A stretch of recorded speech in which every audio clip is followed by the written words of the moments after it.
Acompáñeme a orar por la palabra en esta mañana. Padre, gracias una vez más, Señor, otro domingo de tu misericordia y de tu amor. Has extendido, Señor, nuestra vida hasta este día. Hoy estamos aquí, gracias por conservarnos la salud, por permitirnos estar aquí una vez más. Mientras estemos en esta vida, permítenos servirte, permítenos amarte, permítenos ser una ofrenda de adoración a ti en nuestra forma de vivir. Gracias por cada día de misericordia que extiendes sobre nosotros, sobre los que aún no te conocen, dándoles el tiempo para que se arrepientan, para que conozcan tu salvación, para que sean salvos. Permite que aprovechemos bien el tiempo, Señor, ese tiempo que estás prolongando para la salvación de muchos, que lo aprovechemos nosotros para predicar tu palabra y demos un buen testimonio, que la gente pueda creer en ti, porque vean en nosotros un testimonio veraz, genuino, Señor, que tú transformas vidas, tú cambias el corazón del hombre, que haces nuevas todas las cosas. Háblanos en esta mañana en el nombre de Jesús, te lo pedimos. Amén. 1 Corintios 15 se titula La resurrección de los muertos. Y bueno, esta doctrina de la resurrección de los muertos, pudiéramos llegar hoy a decir, sin lugar a dudas, que es la doctrina que soporta todo el Evangelio. Si quisiéramos escoger una doctrina fundamental, podríamos hablar de que la resurrección es una de esas. Si uno como cristiano no creyera en la resurrección, no podría ser salvo. Romanos 10:9, antes de que leamos Corintios, Romanos 10:9 dice: si confiesas con tu boca que el Señor es, yo lo leo más bien. Romanos 10:9.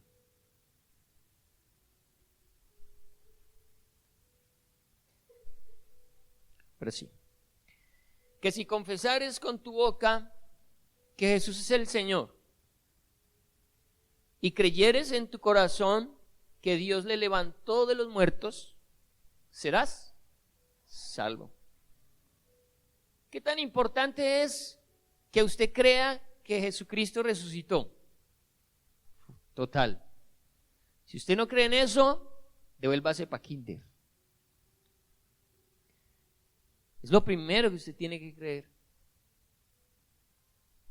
Que Jesús se levantó de los muertos, que existió una tumba que fue cerrada, sellada, con guardias romanos, y que esa tumba se abrió, quedó vacía. Usted debe creer eso. Pero no es lo único que usted tiene que creer en torno a la resurrección, no es lo único. Los de Corinto creían eso, creían que Jesucristo había resucitado, pero no creían algo más. Y es que usted y yo también resucitaremos. No nos podemos quedar solo con el hecho de decir que Jesús resucitó. Pues si Él resucitó, nosotros resucitaremos también. Y ese era el problema doctrinal de Corinto. Súmele más problemas a esta iglesia. Que ellos eran salvos porque habían creído en la resurrección de Cristo, pero tenían un problema. No estaban creyendo que ellos resucitarían. Pregunta, ¿tú crees que vas a resucitar? ¿Y cómo vas a resucitar? Es lo que vamos también a aprender. ¿Cómo es que se resucita? Pero bueno, no nos adelantemos. Acompáñenme a 1 Corintios 15 y comencemos a mirar la situación de la iglesia en Corinto y lo que hoy nosotros doctrinalmente debemos entender, conocer y creer. Dice entonces la palabra.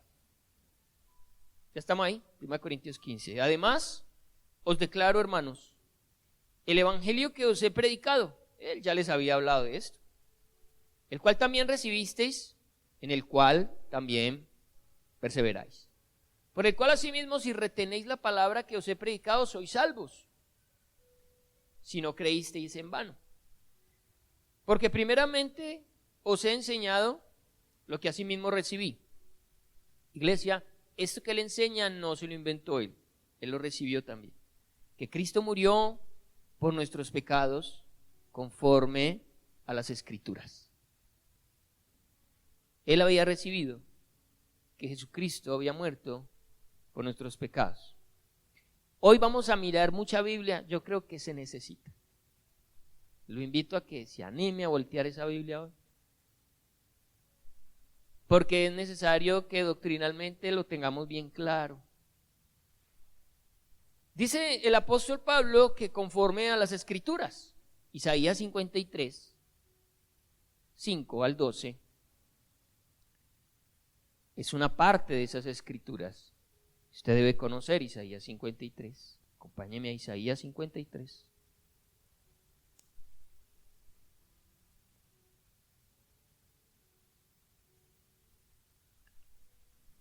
Versículo 5, las Escrituras, 700 años antes de Cristo, Isaías escribió: mas él herido fue por nuestras rebeliones, molido por nuestros pecados. El castigo de nuestra paz fue sobre él, y por su llaga fuimos nosotros curados. Todos nosotros nos descarriamos como ovejas, cada cual se apartó por su camino. Mas Jehová cargó en él el pecado de todos nosotros. Angustiado él y afligido, no abrió su boca. Como cordero fue llevado al matadero, y como oveja delante de sus trasquiladores enmudeció y no abrió su boca. Por cárcel y por juicio fue quitado, y su generación ¿quién la contará? Porque fue cortado de la tierra de los vivientes, y por la rebelión de mi pueblo fue herido. Se dispuso con los impíos su sepultura, mas con los ricos fue en su muerte, aunque nunca hizo maldad ni hubo engaño en su boca. Con todo eso Jehová quiso quebrantarlo, sujetándole a padecimiento.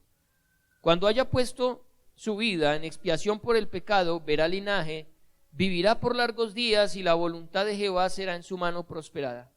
Verá el fruto de la aflicción de su alma, y quedará satisfecho.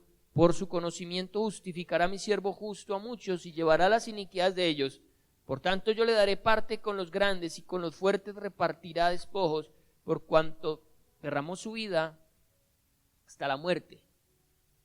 Y fue contado con los pecadores, habiendo él llevado el pecado de muchos y llorado por los transgresores.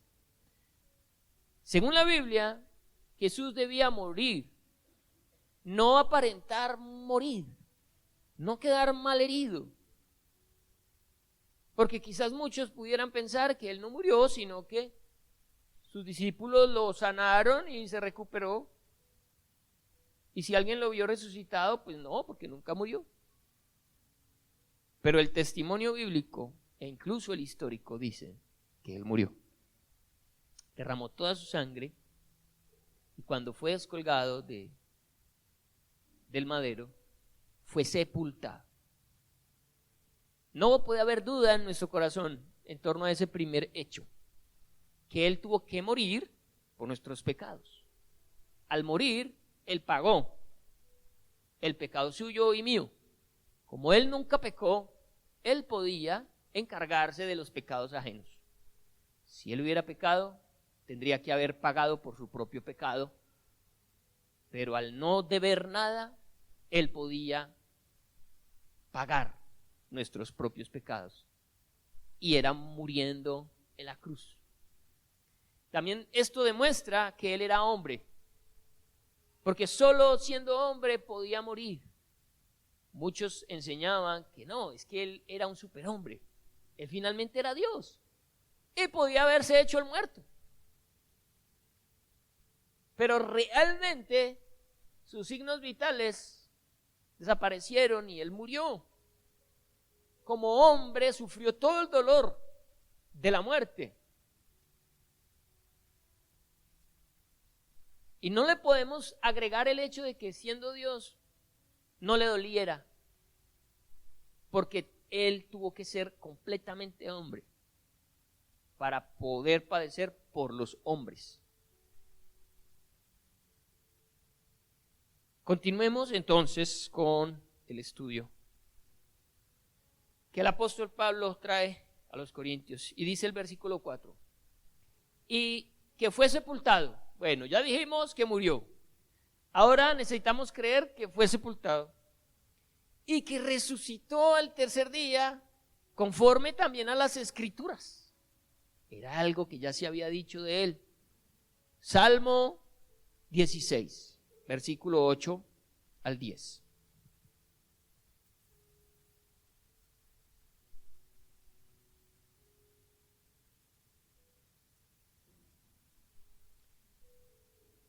Salmo 16, 8 al 10 dice: a Jehová he puesto siempre delante de mí, porque está a mi diestra, no seré conmovido. Se alegró por tanto mi corazón y se gozó mi alma, mi carne también reposará confiadamente, porque no dejarás mi alma en el Seol, ni permitirás que tu santo vea corrupción. Este es un salmo escrito por David, pero que está hablado por Cristo, en donde, aunque él descendió al Seol, que era el lugar de los muertos, no permaneció allí. El Señor lo sacó de ese lugar y lo volvió a la vida. Por tanto, no vio corrupción, ni su cuerpo se degradó. Oseas 6:2. ¿Qué dice Oseas 6:2?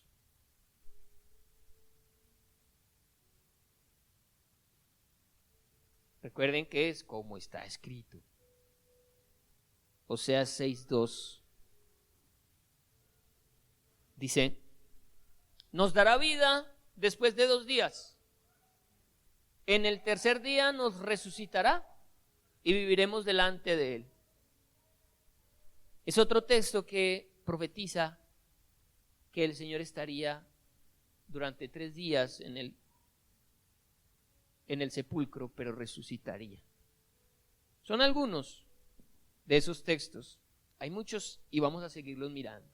Sigamos allí en el versículo 5. Y que apareció a Cefas y después a los 12. Bien, ¿cuál es el objetivo? Ustedes saben que cuando hay un juicio hay que mostrar evidencias, ¿sí? Lo que está haciendo el apóstol es trayendo las evidencias necesarias para que los de Corinto no les quede la menor duda que Jesús resucitó, pero que de la misma manera ellos resucitarían y que usted y yo vamos a resucitar. Entonces, ya ha mostrado unas evidencias del Antiguo Testamento. El tema es que no les podía mostrar los evangelios porque para este momento no los tenían.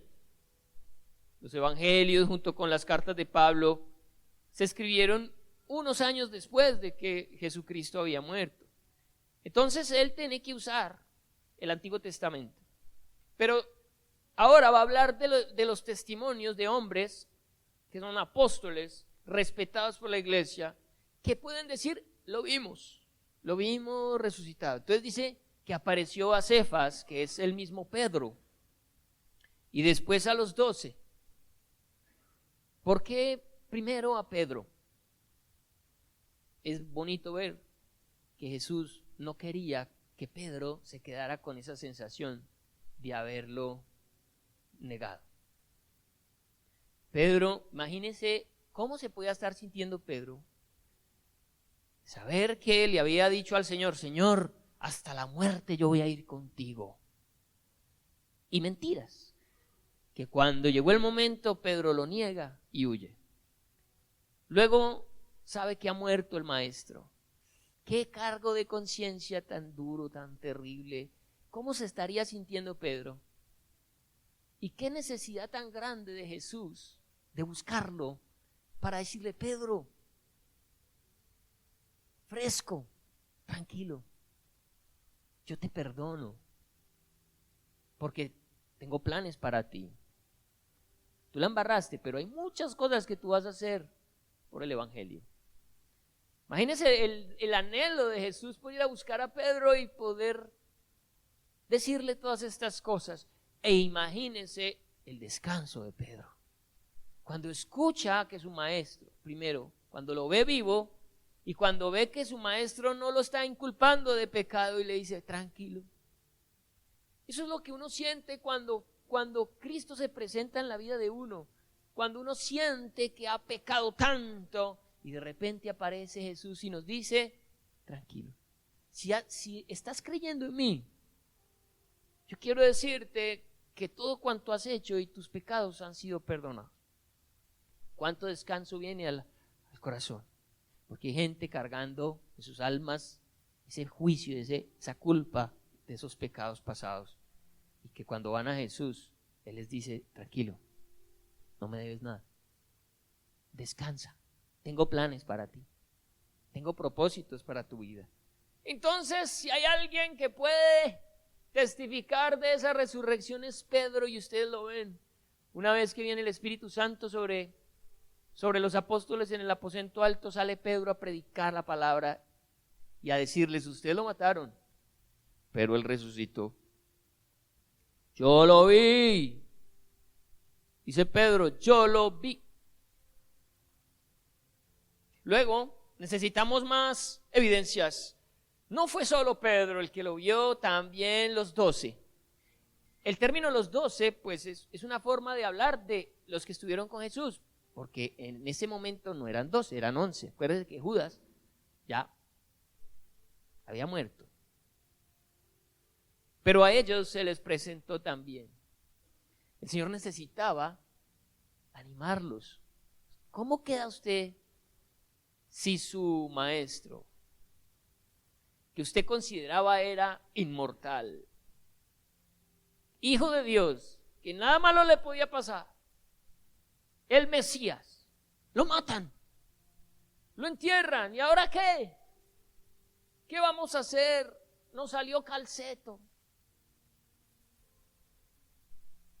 Si Jesús no hubiese resucitado, nos habría salido calceto.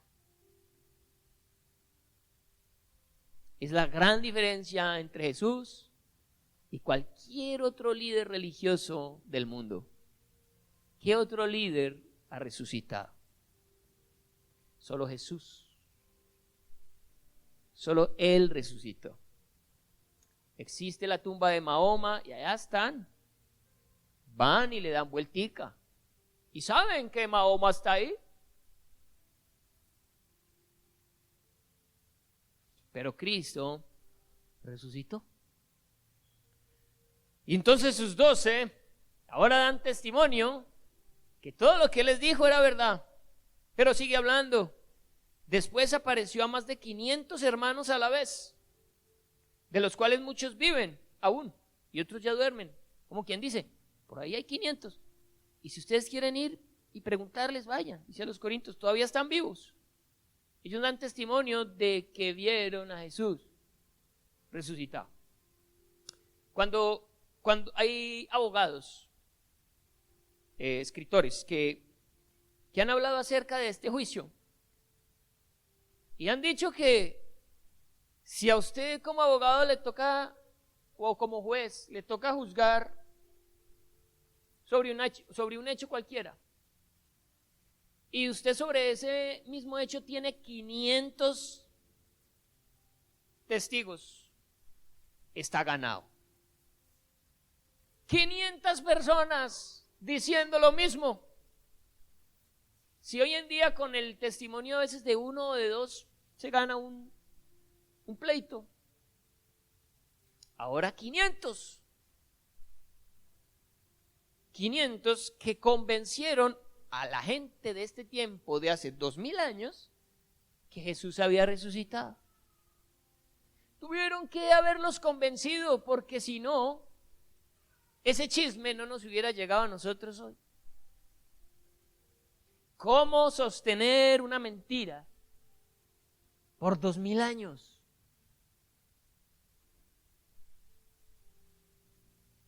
Realmente tuvo que haber ocurrido, tuvo que haber pasado. Sigamos. 500 hermanos a la vez, de los cuales muchos viven y otros ya duermen. Después apareció a Jacobo. Jacobo, ¿quién es Jacobo? ¿Por qué es tan importante Jacobo aquí en la lista? Bueno, uno dice Pedro, Pedro es muy importante, los 12 también, pero Jacobo, ¿quién es Jacobo? Jacobo es un hermano de Jesús, hermano de sangre, porque según la Biblia, no según los evangélicos, no, según la Biblia, María tuvo más hijos entre los que está uno llamado Jacobo, y también tuvo hijas. Jesús tenía hermanos. Acompáñenme, por favor, a Mateo 13, para que miremos quién es este Jacobo y por qué la necesidad de presentársele a Jacobo. Mateo 13.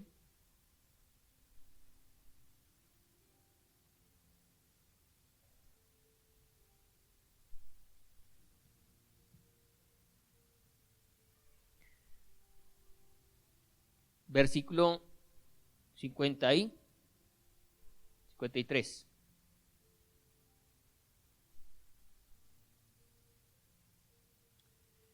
Aconteció que cuando terminó Jesús estas parábolas, se fue de allí y viniendo a su tierra, les enseñaba en la sinagoga de ellos de tal manera que se maravillaban y decían: ¿de dónde tiene esta sabiduría y estos milagros? ¿No es este el hijo del carpintero? ¿No se llama su madre María y sus hermanos Jacobo, José, Simón y Judas? ¿No están todas sus hermanas con nosotros?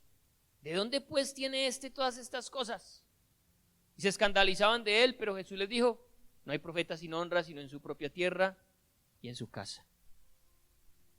La gente le costaba mucho trabajo pensar que ese que había crecido ahí con ellos, el del barrio, el que jugaba fútbol, el que compraba bolis en la tienda y los helados de tomate de árbol, con los cachetes colorados después del partido, que ese terminaba siendo el Mesías. Y los hermanitos, y las hermanas, y el papá, carpintero, y María. Están hablando del grupo familiar de Jesús y están sorprendidos de que de ahí hubiera salido Jesús. Entonces usamos este texto para reconocer que hay un hermano de Jesús que se llama Jacobo. Pero hay algo más en torno a este Jacobo. Acompáñenme a Juan, capítulo 7, Evangelio de Juan.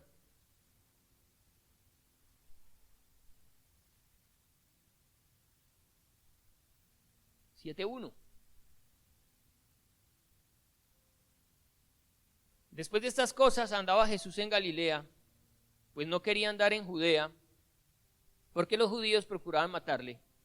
Estaba cerca la fiesta de los judíos de los tabernáculos, la de los tabernáculos, y le dijeron sus hermanos: sal de aquí y vete a Judea, para que también tus discípulos vean las obras que haces. Interesante, porque hay quienes dicen que los discípulos de Jesús eran sus hermanos, que eran hermanos espirituales, pero aquí hay una diferenciación entre hermanos de carne y discípulos. No son lo mismo. Hay unos hermanos de carne, de sangre. Y le dijeron sus hermanos: sal de aquí, vete a Judea, para que también tus discípulos vean las obras que haces. Porque ninguno que procura darse a conocer hace algo en secreto. Si estas cosas haces, manifiéstate al mundo. Porque ni aún sus hermanos creían en él. Pues claro, el que jugó con nosotros, el de los bolis, el del helado de tomate de árbol, va a ser el Mesías. Ay, qué difícil fue para Jacobo creer que Jesús era el Mesías. Entonces, es muy posible que hasta la muerte de Jesús, Jacobo no hubiera creído que Jesús era el Mesías. Pero se imagina ahora Jesús presentándosele a Jacob como a un gran incrédulo. ¿Y qué pasa con Jacob? Se convierte más adelante, por el libro de los Hechos, lo sabemos, en el primer obispo de Jerusalén. No fue Pedro, no fue Pablo, no fue Juan, no fue ninguno de los discípulos de Jesús. Fue Jacobo, el hermano de Jesús, que se convirtió en el primer líder de la iglesia en Jerusalén. ¿Cómo Dios puede usar a alguien que toda la vida lo pudo haber negado para entregarle un ministerio? ¿Cómo el Señor, por su gracia, puede hacer con cualquiera de nosotros lo que Él crea necesario hacer? ¿Y a quién usa? A quien Él quiere. En este caso, a un incrédulo como su hermano Jacobo. Por eso se le presentó a Jacobo. Después apareció a Jacobo, después a todos los apóstoles, y al último de todos, como a un abortivo, me apareció a mí. Y entonces dice el apóstol Pablo, yo también tengo que decirle, muchachos, que lo vi. Que vi a Jesús resucitado. Él se me presentó. Se me presentó cuando yo era un enemigo de la cruz. Se me presentó cuando yo perseguía a los cristianos para meterlos a la cárcel, para quitarles sus posesiones e inclusive para matarlos. No fue Pablo quien busca a Jesús y le dice, Señor, ¿dónde estás? Quiero verte. No. Cristo se le presenta y le dice, Saulo, ¿por qué me persigues? Mira que es verdad. Aquí estoy. Soy Cristo. Resucité. ¿Y qué pasa con Pablo cuando se encuentra con Cristo? ¿Dónde queda ese hombre perseguidor, injuriador, que respiraba venganzas contra la iglesia? Es otro, queda transformado en otro hombre por el poder de la resurrección de Cristo. Si Cristo se hubiera quedado en esa tumba, el apóstol Pablo nunca hubiese sido el apóstol. Se necesitaba que él también pudiera ver con sus propios ojos que Jesucristo había resucitado. Porque yo soy el más pequeño de los apóstoles, que no soy digno de ser llamado apóstol, porque perseguía la iglesia de Dios. Tremenda la humildad del apóstol. Dice, yo no merezco ser llamado apóstol. Se parece a los apóstoles de hoy en día, ¿no? Mientras el apóstol dice, yo no merezco, los de ahora es, ya, dígame apóstol. Llámeme apóstol. Yo soy apóstol. Y este hombre antes rehúsa. Yo que perseguí la iglesia. No. Sigue diciendo. Pero por la gracia de Dios soy lo que soy. Y él tampoco dice, bueno, y sí, me ha ido bien, he hecho cositas para el Señor. Pero ni siquiera puede decir que fue él. Fue por la misma gracia de Dios, fue Dios en él, fue el poder de Dios actuando sobre él. Pero por la gracia de Dios soy lo que soy y su gracia no ha sido en vano para conmigo. Antes he trabajado más que todos ellos. Bueno, es una verdad. Pero no yo, dice, sino la gracia de Dios conmigo. Porque o sea yo, o sean ellos, así predicamos y así habéis creído. Finalmente dice, y hay muchos que lo predican. Hay muchos por todas partes que hablan de que Jesús resucitó. Es algo innegable. Para la iglesia de Corinto no había forma de negar que Jesús había resucitado. Pero había algo más. Recuerden, ellos necesitaban creer que de la misma manera ellos irían a resucitar. Aquí quiero hacer un alto en el camino, en el texto, y mirar algunas otras evidencias de la resurrección de Jesús. Bueno, algunas ya las he mencionado, pero quiero volverlo a mirar desde esta perspectiva con algunas preguntas interesantes, porque quizás hay alguien que pueda aún negarse a creer que Jesucristo resucitó. Pues mucha gente quizás afuera lo duda. Pero miren estas evidencias que me parecen interesantes. Dice, la primera, el sepulcro vacío. Podemos confirmar que la tumba estaba vacía debido a que cualquier intención de los seguidores de Jesús por crear un mito en base a la resurrección podía ser acallada fácilmente si los fariseos mostraban el cuerpo dentro de la tumba. Claro, había un miedo de los fariseos. Oiga, y donde verdad resucite. O, venga, y donde estos discípulos, con tal de demostrar que ese era el Mesías, vengan y roben el cuerpo, nos vuelven esto un zaperoco. Necesitamos que pongan una guardia en ese sepulcro, que lo cierren bien sellado y que garanticen que no se vayan a robar el cuerpo. Iglesia, es necesario entender que había un interés por evitar que se robaran el cuerpo. Había que custodiarlo como fuera. Sin embargo, con todo y eso, los fariseos tuvieron que reconocer que la tumba quedó vacía, porque no tenían un cuerpo que mostrar. No tenían cómo demostrar, aquí lo tenemos, mírenlo, ¿cuál que resucitó? Aquí está. No lo tenían. La tumba efectivamente quedó vacía. Ellos no tenían forma de comprobar que no había resurrección. Por lo tanto, primera evidencia, efectivamente la tumba quedó vacía. Segundo, la guardia romana. Como el sepulcro finalmente estaba vacío, ya sabemos, finalmente fueron a mirar y no había nadie. Los fariseos, para justificarlo, dijeron que el cuerpo fue robado. Claro, sí, desapareció el cuerpo, se lo robaron.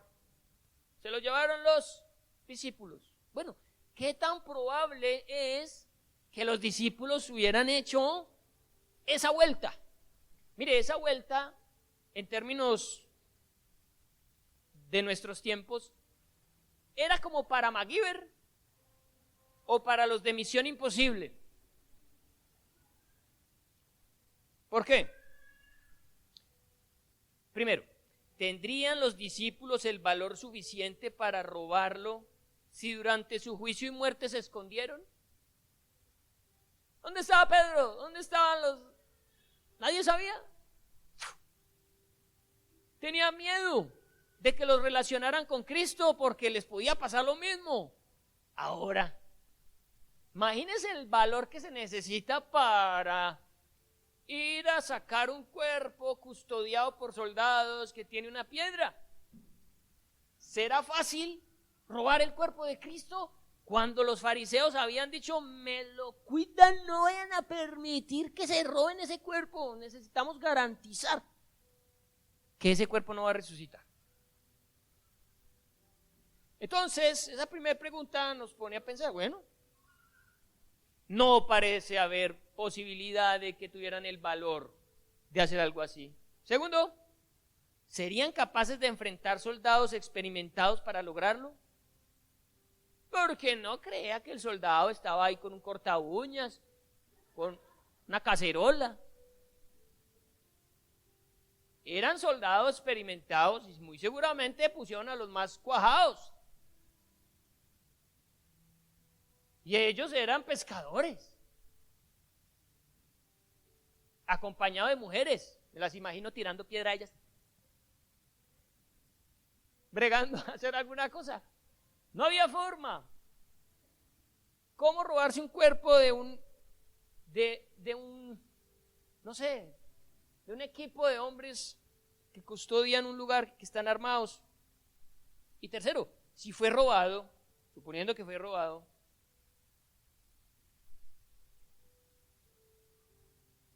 venga, perdón.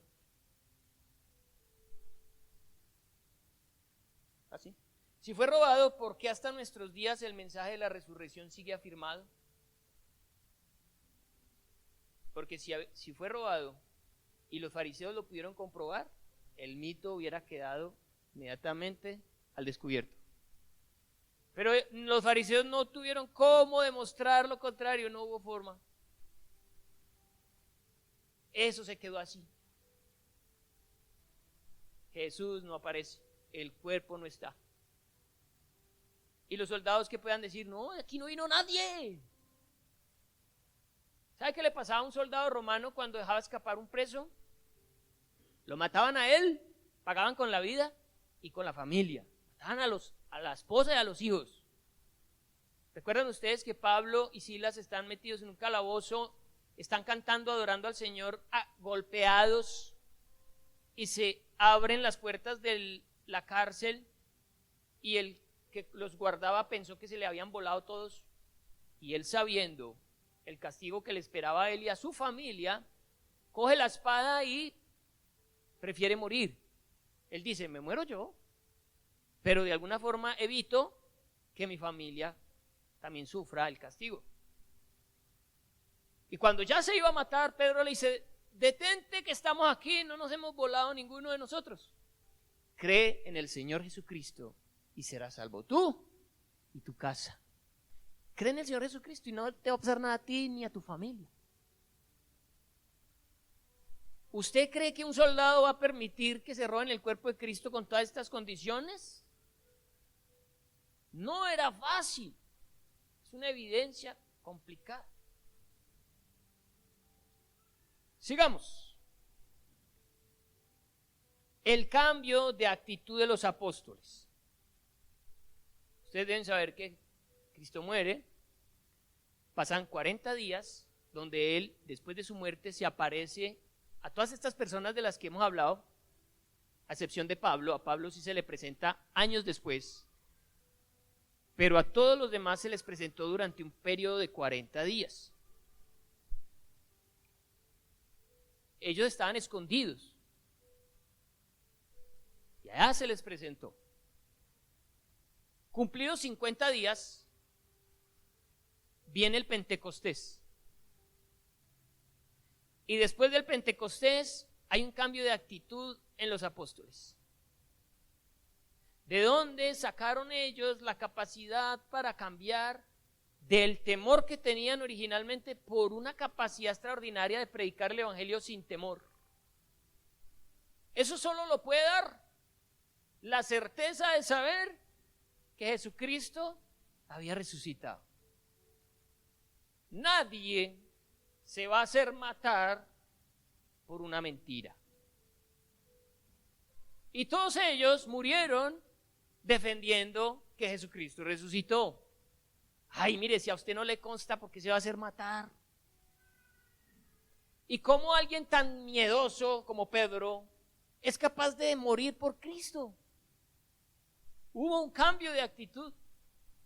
Realmente ellos tuvieron que haberse enfrentado a una realidad, la resurrección de Cristo, más el cumplimiento de la palabra, porque Jesús, 10 días antes del Pentecostés, asciende al cielo, ya resucitado, y les dice, no se muevan de aquí, vendrá el Espíritu Santo. Entonces, 50 días después, los discípulos se mostraron como valientes predicadores, incluso siendo capaces de dar su vida por esto. Pregunta, ¿podría alguien estar dispuesto a ser martirizado y morir por defender una mentira? Segunda, ¿acaso las vidas de ellos mejoraron después de haber reconocido la resurrección? No, reconocer la resurrección fue lo que los metió a ellos en problemas. Reconocer la resurrección fue lo que desató que los judíos los persiguieran hasta matarlos. Yo creo que alguien que no esté dispuesto a defender la verdad, no estaría dispuesto a mentir, a dar su vida por una mentira. Cuarta evidencia, los testimonios. Se les acusa de haber experimentado alucinación. No, lo que pasa es que cuando a una persona se le muere un familiar, el duelo lo lleva a alucinar. Que yo lo vi, que me tocó el hombro, que se vino a despedir, y eso lo habla mucha gente. Mucha gente tiene historias de un familiar que murió y que se le presentó. Ay, eso fue lo que les pasó a ellos. No era Jesús, era una alucinación.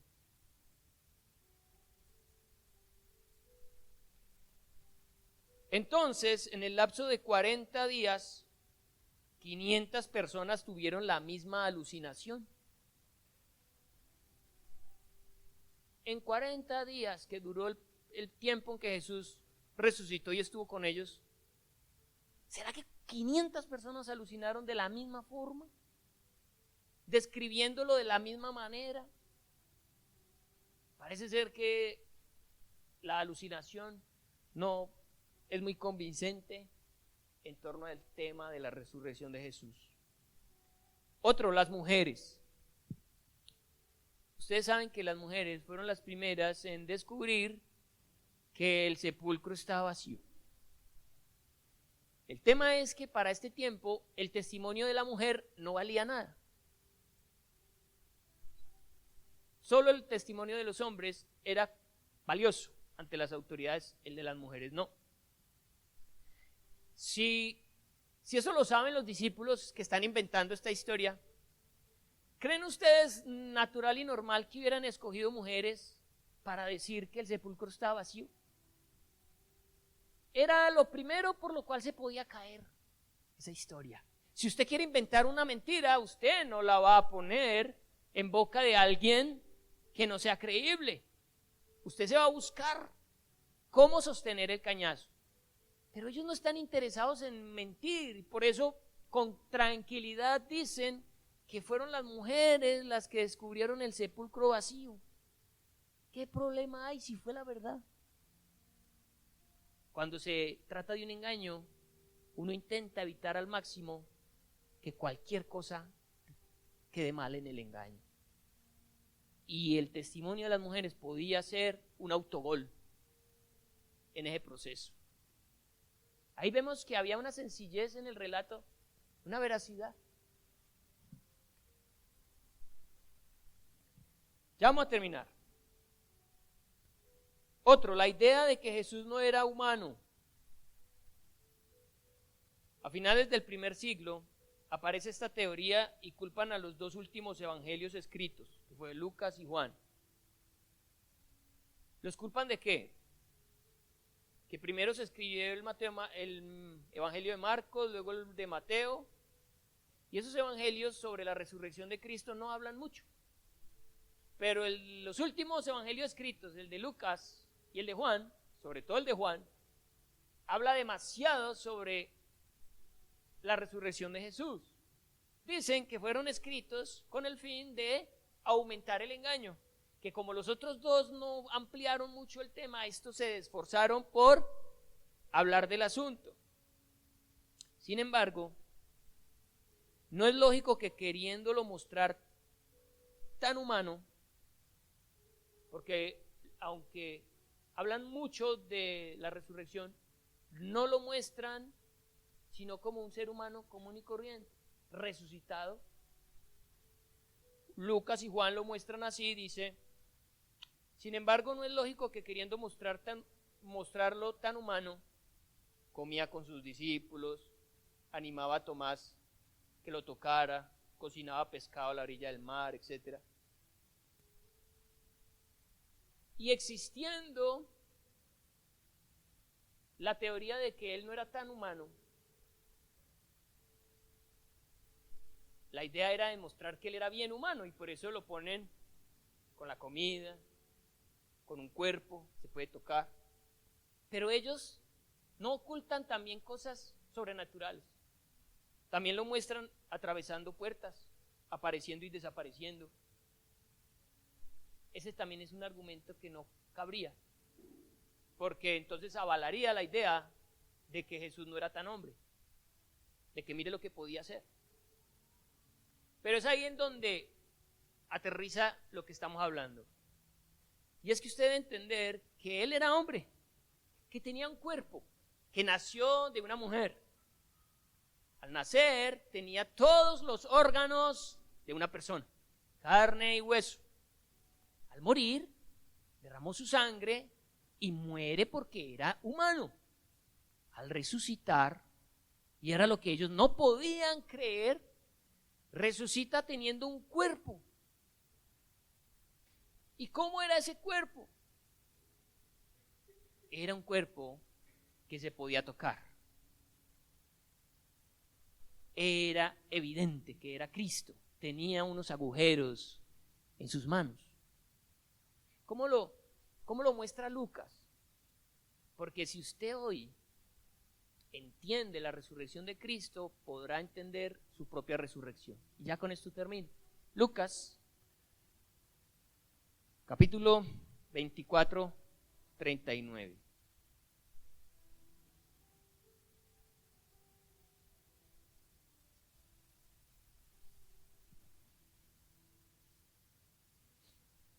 Leámoslo desde el 36, por favor, Lucas 24, 36.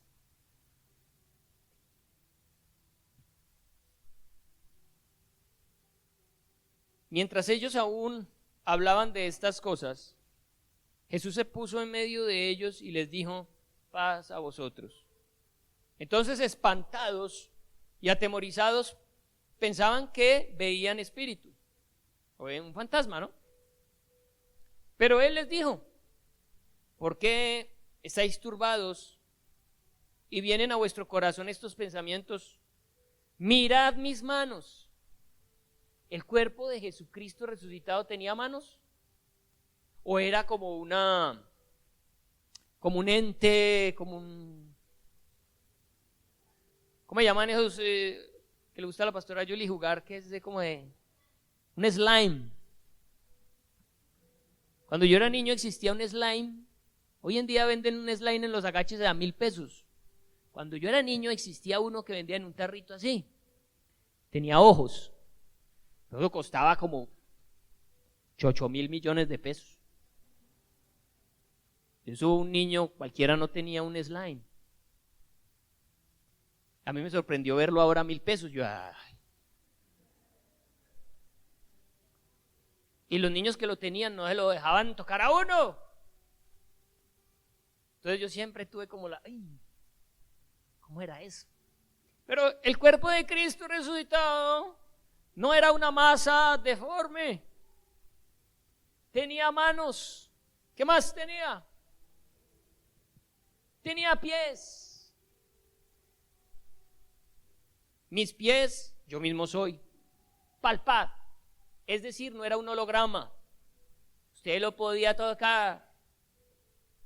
Y al tocarlo se sentía natural. Pero recuerden, está resucitado. Palpad y ved, porque un espíritu no tiene carne ni huesos. ¿Qué tenía el cuerpo de Cristo? Carne y huesos, pero está resucitado. Y eso era algo que los corintios no entendían. No puede ser.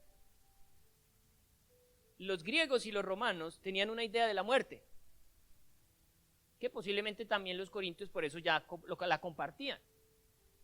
Habían varias posturas. Una, que usted se muere y nada se lleva, que hasta ahí llegó usted, que las personas que se mueren entran como en un vacío, ya no hay nada.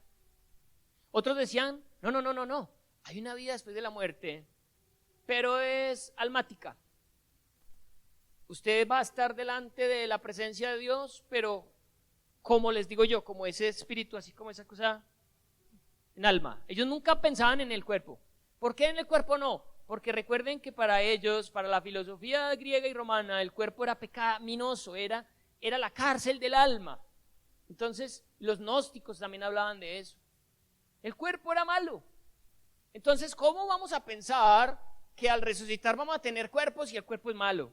Era la idea de los corintios. Pensaban entonces que el alma volvía al Ser Supremo y se mezclaba con ese Ser Supremo como una gota que cae en el mar. Mientras está la gota independiente, usted la puede ver, pero una vez que toque el mar, se vuelve mar. No hay individualidad. Pero lo que el apóstol Pablo está diciendo es que en el cielo vamos a ser individuos. Vamos a conservar nuestra personalidad y vamos a tener un cuerpo. ¿Qué más tiene ese cuerpo? Tiene carne, tiene huesos, como veis que yo tengo. Y diciendo esto, les mostró las manos y los pies. Y como todavía ellos de gozo no lo creían y estaban maravillados, les dijo: ¿tenéis aquí algo de comer? Come. El cuerpo resucitado de Jesucristo come. Mire, ¿cuál es la idea? Que usted crea que el cielo no es un montón de nubes y que a usted le van a dar un arpa para que se entretenga por la eternidad. ¡Qué pereza un cielo así! Claro, claro. Es el cielo que nos pintan afuera, ¿sí o no? Y hay un pelado aquí en la tierra viviendo, disfrutando los placeres de la vida.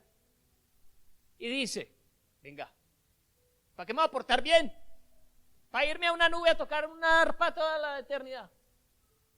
Es mejor no creer en un cielo. Es mejor creer en una vida terrenal a la que hay que sacarle provecho hasta lo último, porque después no hay nada. Y viven la vida en desenfreno, en desorden, porque no tienen una esperanza de algo mayor. Y así estaban los corintios. Pero el Señor hoy quiere que usted y yo sepamos que así como Él resucitó, usted también y yo vamos a resucitar con un cuerpo personalizado, que se puede tocar, que puede comer. Apocalipsis dice que el Señor va a hacer una nueva tierra, un nuevo cielo. Habla de árboles que dan un fruto. Hay un árbol que da 12 frutos al año. ¿Para qué? ¿Para qué en el cielo un árbol que dé frutos si uno no come? Hay agua. El cielo es un lugar como esta tierra mejorado. Y el cuerpo que usted va a recibir no es como este cuerpo, en el sentido de que este cuerpo es corruptible. A este cuerpo le duelen las cosas, este cuerpo se enferma, este cuerpo se muere. Ese otro cuerpo, el que recibe Cristo, es un cuerpo eterno. Por eso es que vale la pena seguir a Cristo. Por eso es que vale la pena tener la esperanza que los de Corinto no tenían. Ellos decían: sí, uno se muere y se va a donde Dios, o quizás desaparece. Pero, iglesia, nuestro credo fundamental es que Cristo resucitó. Y de la manera que Él resucitó, usted va a resucitar. No lo podemos negar. Estaríamos negando la doctrina, el fundamento, que hoy por tiempo no lo podemos seguir estudiando, pero más adelante miraremos ese fundamento. Terminamos diciendo entonces que al ver que todavía como que no le creían, les pidió comida. Versículo 42, entonces le dieron parte de un pez asado. ¿Cuánto les gusta el pescado asado? Y un panal de miel. O sea que el que se inventó el pollo bróster con miel, no se inventó nada, eso ya existía. La miel con los alimentos. ¿Qué bendición es la miel? Que desinflama, es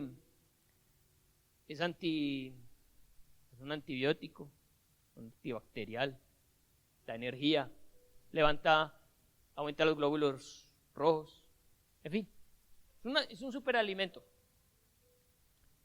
Y él lo tomó y comió delante de ellos, no se hizo el loco. Y botó por un lado, no, lo tragó. Y él lo tomó y comió delante de ellos y les dijo: estas son las palabras que os hablé, estando aún con vosotros, que era necesario que se cumpliese todo lo que está escrito de mí en la ley de Moisés, en los profetas y en los salmos. Entonces les abrió el entendimiento para que comprendiesen las escrituras y les dijo: así está escrito, y así fue necesario que el Cristo padeciese y resucitase de los muertos al tercer día, que se predicase en su nombre el arrepentimiento y el perdón de pecados en todas las naciones, comenzando desde Jerusalén, y vosotros sois testigos de estas cosas. Finalmente, usted también es testigo de estas cosas, porque usted ha experimentado el poder de el Cristo resucitado en su vida. Usted no es el mismo. Puede que muchos digan: a mí no me ha pasado nada raro, yo sigo siendo igual. Pero yo podría llamar aquí a muchos que podrían contar con lujo de detalles lo que el Señor ha sido para ellos en su vida. Cosas que no se logran sino por la mano poderosa de un Dios vivo. Usted es testigo de la resurrección de Cristo y por eso después de 2000 años hay gente creyendo aún en que Él está vivo. Alégrese, porque dentro de muy poco estaremos estrenando cuerpo nuevo. Amén.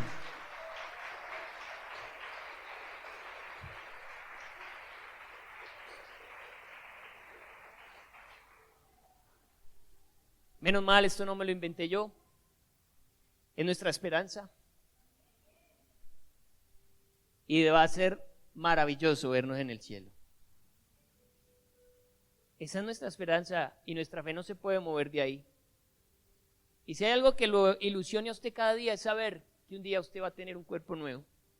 Que no va a tener dolor, ni tristeza, ni angustia, ni tribulación. Y que estará por siempre sin morir en la presencia del Señor. A eso nos llamó el Señor. Para eso resucitó entre los muertos. No bastaba con que muriera solamente. Él resucitó. Y es nuestra predicación. Y es lo que usted tiene que creer y tiene que hablarle a la gente. Tenemos un Dios que resucitó entre los muertos. Póngase de pie.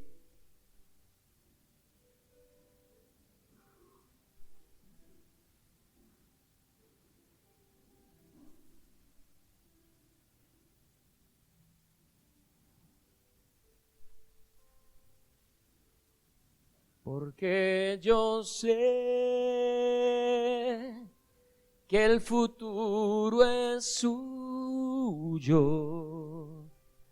la vida vale más y más solo por Él, porque Él vive. Triunfaré mañana, porque Él vive. Ya no hay temor, porque yo sé que el futuro es suyo. La vida vale más y más solo por Él. Adoramos a un Dios vivo, adoramos a un Dios que se levantó de la tumba. Y aunque muchos quisieron negarlo, Hoy, después de 2000 años, hay todavía locos que creen en su resurrección. Adoramos a un Dios que no pudo ser apresado por la muerte, que el pecado no lo encarceló en prisiones eternas, sino que se levantó de la muerte venciéndola y nos ha dado a nosotros una promesa de que de la misma manera la muerte a nosotros no nos podrá encarcelar.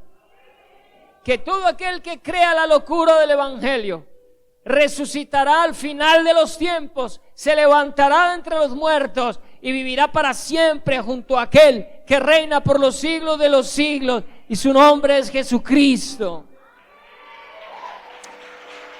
Te adoramos, Señor Jesús. Declaramos que tu palabra es verdad.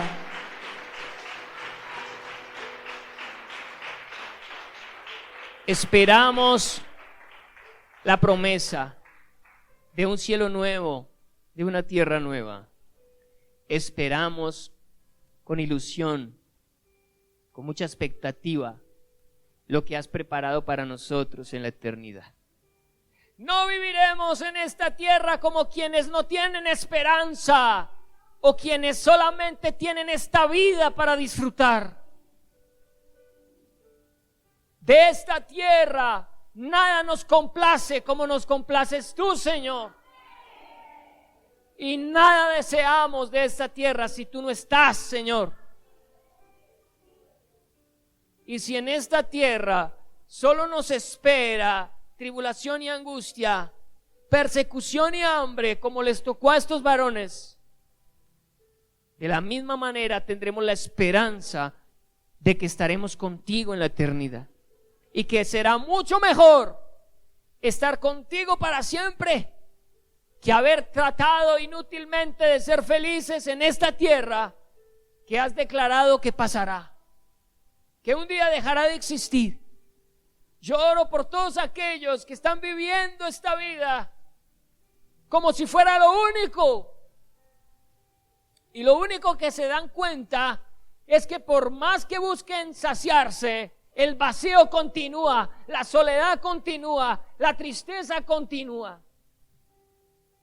Los jóvenes hoy, a través del sexo y de las drogas y de muchas cosas, están intentando alcanzar la alegría.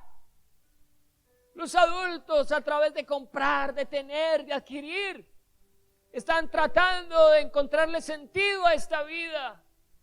Pero esta vida para el cristiano carece de toda importancia cuando sabemos que no todo termina cuando nuestra vida en la tierra termina.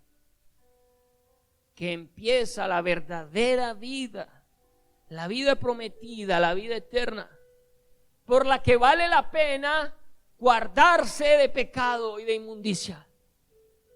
Por lo que vale la pena vivir en esta tierra para Cristo. Vale la pena cada día levantarse con la intención de agradar tu santo nombre, Señor Jesús. Vale la pena vivir con temor y con temblor cada minuto que estemos en esta tierra, sabiendo que habrá un juicio final, que no solamente nosotros vamos a resucitar, sino también todos los seres humanos que tuvieron vida. Y muchos serán echados al infierno porque no creyeron la preciosa palabra del evangelio. Pero nosotros no queremos levantarnos al final de los tiempos para ser condenados con el mundo. Queremos levantarnos para recibir de parte tuya, Señor, la invitación de entrar a la tierra prometida, de entrar a ese cielo nuevo y a esa tierra nueva. Que tú nos puedas decir: bien, buen siervo y fiel, en lo poco fuiste fiel. Iglesia, porque en esta tierra todo es poco.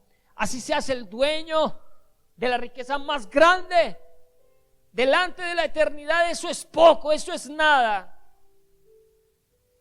Bien, buen siervo y fiel, en lo poco fuiste fiel, en lo mucho te pondré. ¿Cuántos quieren escuchar de Dios decir: entra en el gozo de tu Señor? Ven y disfruta lo que gané por ti al morir en esa cruz. Quien cree esta palabra se santifica. Quien cree esta palabra camina con temor en esta tierra. Quien cree esta palabra comenzará a revisar su camino. Yo espero que no sea para solamente buscar el placer en la tierra.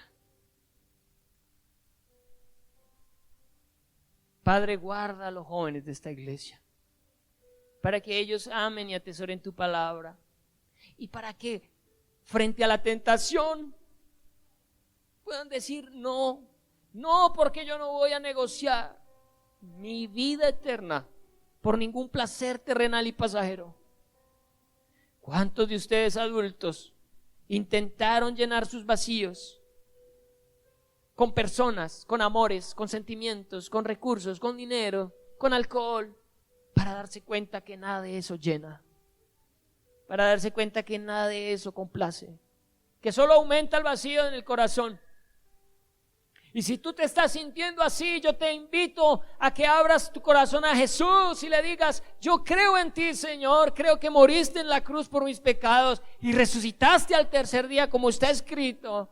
Yo creo que tú perdonaste mi maldad. Yo te abro mi corazón y te invito para que seas el Señor de mi vida. Quiero vivir para ti y que cuando yo muera tenga la esperanza de la vida eterna. Te invito para que busques al Señor con todo tu corazón y no te dejes engañar por el mundo. Satanás usa todas las cosas del mundo para distraerte, para hacer que pongas la mirada en las cosas de la tierra y no en las cosas eternas. Pero el Señor hoy te dice: pon tus ojos en lo eterno, porque lo que no ves es eterno y es verdadero, pero lo que ves pasará, dejará de ser. ¿Acaso no lo has visto? ¿Acaso ya no hay cosas que ya no tienes? ¿No te has dado cuenta que el ladrón las roba, que el óxido las daña, que la humedad las destruye? ¿Dónde está lo que has atesorado por toda tu vida? ¿Lo tienes? Quizás conservas una parte aún, pero eso que tienes un día no lo tendrás. Ni siquiera la vida que tienes en esta tierra la podrás retener, porque sea temprano o tarde, todos moriremos, a no ser que Él venga por nosotros antes. Pero ninguno de nosotros puede creer que tiene la vida comprada y no darse cuenta que después de morir hay que dar cuentas a aquel que nos dio la vida. ¿Cómo te vas a presentar delante de Él? Eso es lo que tienes cada día que recordar. ¿Qué es lo que le vas a presentar el día que Él te llame a cuentas? Porque tú vas a morir un día. Vas a partir de esta tierra. ¿Cuántos se han dado cuenta que la vida en esta tierra es un suspiro? ¿Cuántos, cuando cumplimos años, nos damos cuenta a qué horas pasó el tiempo? Los que tenemos hijos, ¿a qué horas se crecieron? Los que ya están muy viejitos, ¿a qué horas se me pasó la vida? Iglesia, la vida es un suspiro. La vida en esta tierra es efímera, es pasajera. Aprovéchala para lo eterno. Ocúpate de lo eterno. No te dejes engañar. No vivas para esta tierra, vive para la eternidad. Gracias por tu palabra, Señor. Queremos seguir meditando en ella. Permite que muchas cosas más, Señor, sean transformadas en el corazón de tu iglesia, en nuestro propio corazón. Que podamos vivir para ti en nombre de Jesús. Amén y amén.